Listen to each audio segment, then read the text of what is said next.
Hello everybody, welcome to Matt's Cookhouse, where I share easy to cook recipes. Today I'll be sharing the recipe for the crispy bread kachoris with a lip-smacking onion filling. This recipe makes 6 kachoris. To begin, prepare the stuffing. Heat 2 tablespoons of oil in a pan.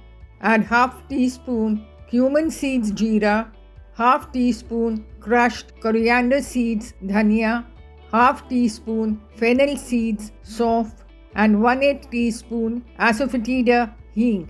Allow them to crackle. Add a cup of chopped onions, 1 to 2 finely chopped green chilies, and a teaspoon of finely chopped ginger. Saute until the onions are translucent.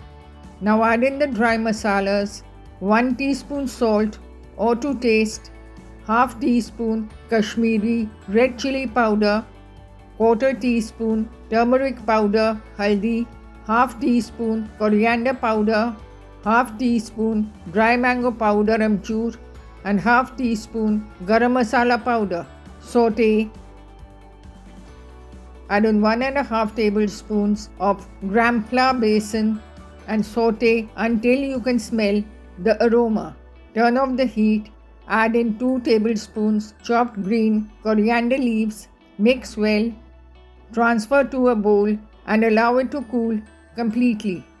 Take 6 slices of white bread. Remove the edges. Dip each slice in water and press gently to remove excess water. Place the slice on a flat surface. Add in a tablespoon of the stuffing.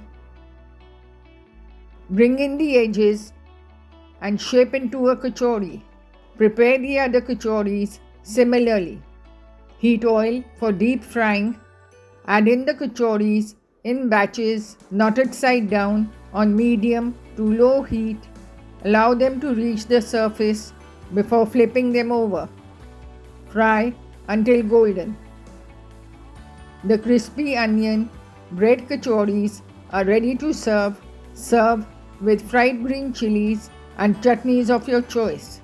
For more such recipes, follow me at Matt's Cookhouse and be sure to like, share and subscribe.